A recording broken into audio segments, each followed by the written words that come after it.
are supposedly the most reputable, herding, which means basically punting and calling it 50-50, right? Or 1 point up here, 1 point down here. They don't mention that. And they also don't mention there is an entire cottage industry of Republican pollsters whose sole job is to pretend like Republicans are up way more than they are, right? We had lost 5,000 YouTube subscribers compared to where we were last night. Now, the first thing I thought was, is this a glitch? We've been on YouTube for 15 years or something like that. And subscribers always just go up. They bearish prediction for Kamala was that she would win all swing states, Iowa and Florida. A remarkable prediction. He said what he thought was likely was that she would win every swing state, and his worst case scenario is that she would get 276. Why are these channels bleeding subscribers? I don't know if Kyle is, but why is David Pakman? Because they're wrong. I'm just going to go ahead and come on out and say it. The reason why it is that you guys are losing subscribers, which of course is a bit of a preview going forward, is exactly what you guys saw at the very end.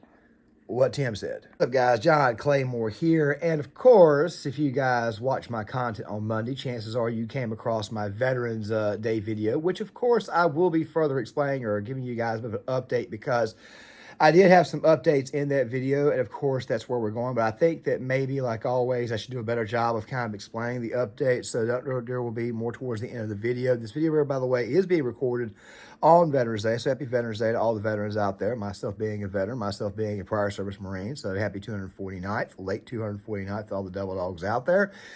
And of course, there's also going to be a lot of content coming out tomorrow, which of course I'm making that content for today because this type of content is what? It's not exactly what you call trending or anything like that. It's just my thoughts on what's going to happen going forward. But before we get started, guys, make sure you guys please go ahead and cut the notifications on. Please go ahead and hit the like button so that way the video will go up the algorithm. Also, something else too, make sure you guys please go ahead and go to Facebook. You can follow me there. You can also follow me on X/Twitter, and let us go ahead and get into this. Oh, by the way, if I didn't say it before, please cut the notifications on so that way you guys are notified when the videos come out. Now, let's go ahead and get this. So, over the weekend, David Pakman, he had this reaction. It went all over Twitter to the, let's just say, to some news of losing a few thousand subscribers. Let's look at this. We had lost 5,000 YouTube subscribers compared to where we were last night. Now, the first thing I thought was, is this a glitch? We've been on YouTube for 15 years or something like that. And subscribers always just go up. They just never go down. They go up. Is something wrong with my channel? Is someone attacking my channel? What's going on? So I started texting.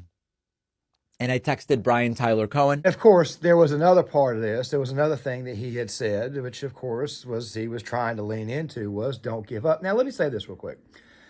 There's a reason why I included Tim Pool's small bit in there, because he would eventually assert over the course of that video, which I will link in the description box, the segment, they talked about this, that in reality what's really going on is that the left or the left-wing streamers, a lot of them have a lot of bots on their account. Now, if you are a YouTuber, if you are somebody who has a big Twitter account, even small YouTube channels like myself, like mine, you're going to get some subscribers that aren't actually real, because what will happen is you'll go to your analytics and you'll see like 1 or 2 subscribers, 3 or 4 just go down. Then all of a sudden, boom, you'll see them kind of rise back up a few days later.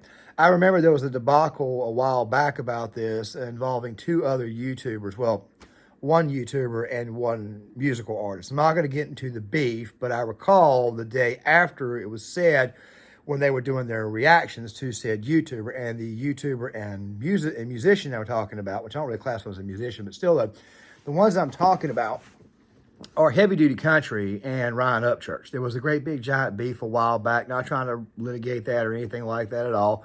I'm just simply saying that one of the shticks that they used against HDC at the very end was that Heavy Duty Country was losing subscribers. HDC lost 6,000 subscribers and then turned right back around and gained those subscribers back and then gained more after the beef. It was a shtick that these people were trying to use to say, look, our side is winning, when in reality, what the hell was going on was what normally happens on the platform when you have a larger channel. This right here is a little bit different because this right here is more politics related, because obviously the left has now got a reputation for not exactly getting it correct. But the second half of this, what Pacman is saying is what the hell tells me that this is kind of a losing battle for these people going forward. And I texted Tyler Cohen and Brian Cohen and Brian Tyler, all of them. I texted all of them. I texted Jesse Dollimore. I texted Luke Beasley and Farron Cousins and Sam Cedar. And every single one of our channels since last night is hemorrhaging subscribers. What is it that is going on? Here is a graphic. As you can see, subscribers just go up, up, up, up, and they are down. It is not just YouTube subscribers. We are seeing record cancellations of paid memberships. Record cancellations. These are the people that keep the show running. Now, for a moment, I thought, if it's just YouTube, maybe YouTube is purging people who are inactive subscribers. And once a year, usually YouTube does this and you see a little decline and then numbers go back up. They're not doing it. They're not doing it. And if that were the case, we wouldn't be seeing paid membership cancellations on the website. So now I understand what is going on. It's terrifying, but it is happening. A lot of people are checking out. I heard anecdotally from a couple dozen people who said, David, I just can't do it anymore. I just can't do it. I'm checking out. I'm out. And the reason that this is terrifying, not only because it puts everybody in left-wing media's livelihoods at stake and at risk, it terrifies me because our instinct is the opposite of what the right does, and we will get crushed if this is the way we respond. You have a platform that's got like 2.6 million subscribers, Pacman, and you're panicking over a few thousand subscribers. This right here is also what tells me these people will never be able to win going forward. Even if these people were to start the CW that they love to start talking about, which, by the way, Tim Pool talks about a lot too, these people would not survive. If you can't handle somebody unsubscribing, and like I said, I have a small YouTube channel, and I've had people unsubscribe from me. Does it hurt me? Yeah. It makes me think I should do a little bit better. But still, at the same time, there's just some people out there that you're never going to please. However, in the case of Pacman, and you guys will see it when I talk about Kyle Kulinski here in a second, it's kind of sort of warranted because these people got so much crap wrong over 2024. These people haven't exactly gotten anything right at all. They've been just good old-fashioned bullshit marches. I think some people are starting to figure it out. I mean, what you guys will see here in the B-roll footage is Sam Hiker, and we'll talk more about him tomorrow or we'll talk more about him in the second video because we got to talk about the online left going forward. The thing about Piker is that he was talking about how it is that when he goes into these spaces, he noticed that a lot more young men are shifting to the right. I did do a video on this where I did talk about Trump's use of social media. And of course, it also included him going on podcasts like Aiden Ross, going on Logan Paul's podcast, Joe Rogan, going on Theo Vaughn, et cetera, et cetera, et cetera. Also Patrick Bet-David, Andrew Schultz. And of course, Trump probably got more popular with young men as a result of that, when in reality, and something else too about Trump, is he's never waded into the gaming argument, which, by the way, that's going to be part of the content going forward. Like I said, we'll talk more about it at the end. The truth is this right here. The online left has bullshitted their audience so daggone much that a lot of their audience is saying, maybe I just shouldn't listen to this guy no more. And you'll see when you get to Kyle here in a second exactly how delusional it got. But before I get to Kyle, I got to play what Jink was predicting. Okay, so my official prediction that I am forced into by my own network is 286 to 252 Kamala Harris with tons of fingers crossed. And the number one reason why I'm crossing those fingers is because 4 years with Donald Trump will be utter chaos, anarchy, pilfering, oligarchy amplified on steroids, putting his donors completely. This, by the way, was after Jink made a video a week and a half ago saying he believed that Trump was going to win, but then he turned right back around and changed it. So I think Kamala's going to win. Then he turned right back after that and decided to do a 20-minute video on what it was that he got wrong during the election. I'll probably talk more about that on Wednesday or maybe Thursday because, like I said, before we start switching over to the brand new content, I'm still doing this post-election mortem and just giving you guys my thoughts about what's going to happen going forward because of the delusional takes these people had and how it is that these people are kind of sort of refusing to own up to them. But the point is this right here. These people got it wrong. So you should not be surprised that people have said, screw you, I just don't want to watch your content. But there is something else, too, that needs to be said. Normally when people get upset with a YouTuber or they lose favor or the YouTuber loses favor to their audience, I know this because I'm pretty sure it's happened to me, too. They don't unsubscribe from you. What they just simply do is just not listen to you no more. They don't unsubscribe. They don't sit there and say, they just don't listen to you. That's typically what tends to happen when they are sick and tired of a YouTuber that they listen to. Like I said, I know this because I've done that too. There are channels that I'm subscribed to that I'm like, this guy's content's just boring as hell, just whatever. I don't unsubscribe. And then, of course, you've got some people out there who get angry and just don't come back. There's all kinds of reasons why this may be the case. But this right here to me tells me that these people, who, by the way, Brian Tyler Cohen, which Pac-Man mentioned before, he's got a very big account as well, a very big Twitter following. He's just a massive propagandist. But the tide is shifting away from these people. But I did say we were going to talk about Kyle. Well, let's get to Kyle. Pollsters who are supposedly the most reputable herding, which means basically punting and calling it 50-50, right? Or 1 point up here, 1 point down here. They don't mention that. And they also don't mention there is an entire cottage industry of Republican pollsters whose sole job is to pretend like Republicans are up way more than they are, right? Now, to be fair, people say, well, those pollsters were the most correct in 2020. But what they don't tell you is they were the most incorrect in 2022, which is more recent when everybody... Hey, let me go ahead and say this. This right here is another example of the brain rot on the left. They think that because the Republicans didn't vote in 2022, they think that midterm elections are indicative of presidential elections. That is not true at all. Let's go back in time to 2008. This is just one example of many. In 2008, Barack Obama won. Barack Obama overwhelmingly won. The Democrats overwhelmingly won Congress. They overwhelmingly won the United States Senate. They overwhelmingly won governorships. In 2006, they had also overwhelmingly won governorships. They had also overwhelmingly had retaken Congress and, of course, the Senate. However, 2008, with the president on the ballot, there was the true blue wave. In 2010, Republicans completely destroyed the Democrats in the midterm elections.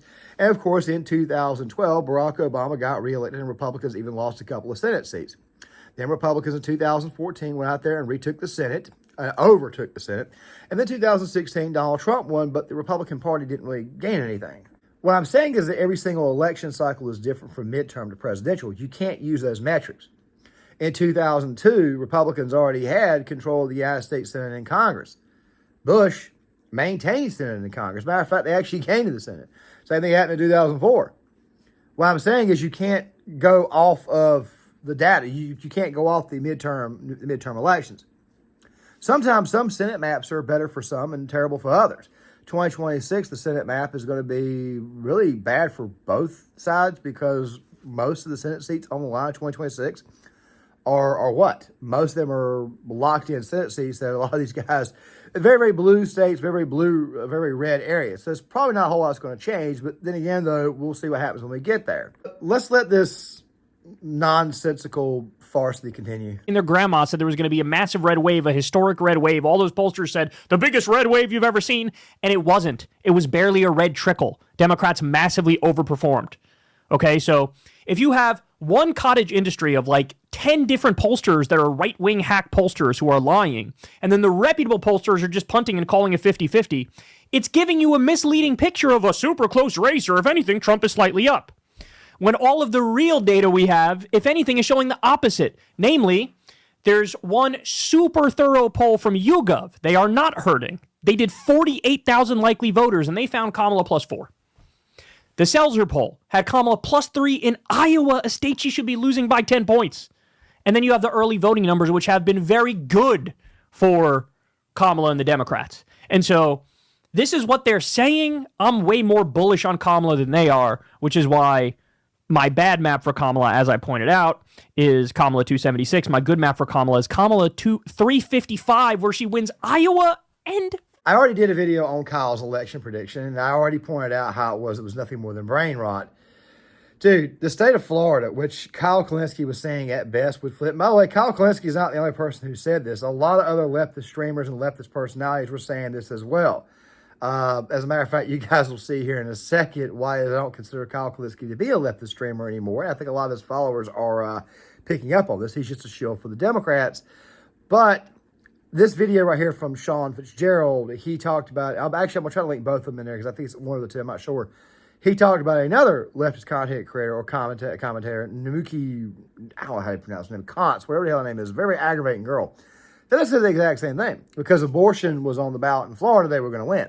As I've said before, if you keep talking about abortion all the time, was not going to get them out. What is important is the price of eggs, the price of food, the price of gas. They think about that type of stuff there a little bit more than they do killing a baby.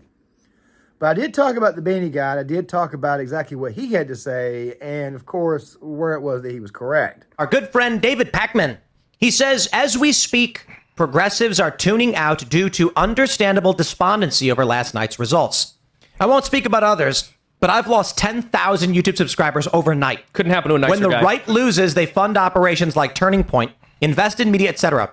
If we abandon now, we cede total control to absolute lunatics. Not a good idea. This is such retconning. Yes. I was on TV with Cenk Uygur. We were on Piers Morgan's show, and this was right after they picked Tim Walz. And I said, I think Tim Walz is a bad pick because he's an extreme leftist who tried to turn Minnesota into the windowless white van of the Midwest. Said, "Hey, trans kids, come on over here." You know, I mean, he's a total wacko. And Knowles is correct. These people are wackos. Let's continue. And Cenk said, "No, Michael, this was a great pick, and you'll see, you'll be crying on election day. It was smart of her to pick." So he agreed with my characterization that Walz was a leftist, and I would go further and say Kamala, in as much as she has any beliefs, is a radical leftist who wanted to end fracking and open borders and all the rest. So now you're getting this retconning from guys like Pacman saying, if only we'd picked a progressive, if only the progressives had turned out. Cenk said the same thing. If only we had a populist. Hey guys, you previously said you did that. Yeah. That didn't work. So what are you going to do now? It's the old adage, the only answer to our problems is more socialism. The answer to why socialism does not work is more socialism. It's basically the textbook definition of insanity, doing the same thing over and over again, expecting different results. I had a guy say the other day that if Bernie had ran, he'd have won. I'm here to tell you guys right now that Bernie would have gotten his ass kicked by Trump. The minute those videos about some of the things that Bernie had said about women, certain types of fantasies, the fact that he'd been bullied off the stage by his own supporters on several occasions, that right there would not have propelled him over the top. As a matter of fact, I would argue that even some blue states would have flipped red if Bernie had been nominee. But like I said, this right here just goes to show you exactly how insane these people are. But let's continue. Tweet here from David Pacman is that he lies to people. Well, okay, I'll be nicer. He's wrong so often. He was incredibly wrong now, and he's losing subscribers over it. And what we're hearing is that many of these prominent left and liberal channels are bleeding subscribers. I just want to say this. Kyle Kalinske, I used to think he was a nice guy. He's kind of gone off the deep end on X. When he posted a picture from an airplane looking at farms and then said, I wonder why it looks this way, he got dragged mercilessly for not knowing what a farm was. And I said, hey, look, he's an urban liberal guy, but he's been very nice, and he'll have a conversation with you. Well, my friends, before the election, the day before, he said his bearish prediction for Kamala was that she would win all swing states, Iowa and Florida. A remarkable prediction. He said what he thought was likely was that she would win every swing state, and his worst case scenario is that she would get 276. Why are these channels bleeding subscribers? I don't know if Kyle is, but why is David Pacman? Because they're wrong. Yes. Before I fully abandon Knowles in this conversation, I want to say this. Cenk Uygur did have an episode where he had, well, I would say episode, he made an appearance on Piers Morgan's Uncensored. He makes a lot of appearances where he did have a conversation with Michael Knowles, and I want to say it was Riley Gaines. I'll try to link that episode in the description box, where they had discussed how it was that the trans issue was going to play. I don't know if you guys noticed it or not, but as I've been saying for a while, it's another one of those issues that was going to be above abortion. I mean, it just sounded so common sense. It's exactly what it is that these people don't have is common sense. They don't seem to understand what's actually going on in the world. They live in these they live in these bubbles. I think a glass house is probably a bad phrase to use. But that's what's going on here is these people have been living inside the bubble for so long that they're not living in reality. The more these people continue to get it wrong, the more and more that people will just walk away from them. It's not just the mainstream media that's gassed up people. It's also the left-wing online media, the propaganda machines, the propagandists that have gassed these people up. And, of course, people are beginning to leave, mostly because they're finding out that what these people say is not exactly what you call rooted in any form of reality. And then also to go on top of that, not only rooted in, not rooted in reality, but also because it has not yet come to pass. I talked about this in a previous video. But speaking of Kyle, I can't help but share this 2-minute bit from Jimmy Dore, because Jimmy Dore called him out on the fact that Kyle was supposed to be this pure leftist that was anti-establishment. But of course, you see in the video, of course, he's not really and truly anti-establishment. I'm going to play it for you guys before I close the video. Former Soviet Union and other authoritarian dictatorial regimes. We're really talking about other people being dictatorial. And Donald Trump and Ron DeSantis, as bad as Biden is, you guys are significantly worse, and it's not even close. The Democrats are just way better. They're just way better. They're a trillion times better than Republicans. All right, so there's a lot I have to say in response to this. These kinds of criticisms from this guy, I honestly believe that these people usually overstate how bad Trump is, and they understate how bad Biden is. Well, you're more ideologically in agreement with Biden than you are in agreement with Trump. Well, actually, when it comes to the First Step Act, I agree with Trump on that. When it comes to pardoning Alice Johnson, I agree with Trump on that. When it comes to TPP, Trump's against it, Biden's for it. I agree with Trump on that.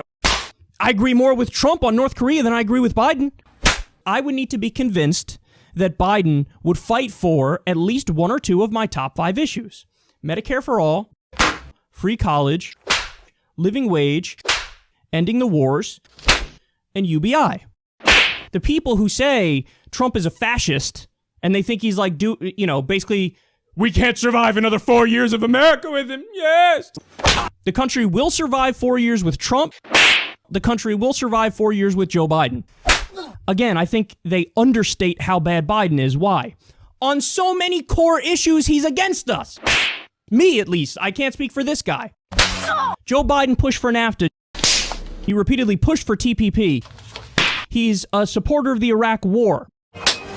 On all the pivotal issues of his time, he was wrong. So stop overstating how bad Trump is. The country's still going to exist in 4 years. And understating how bad Biden is. Because it's annoying.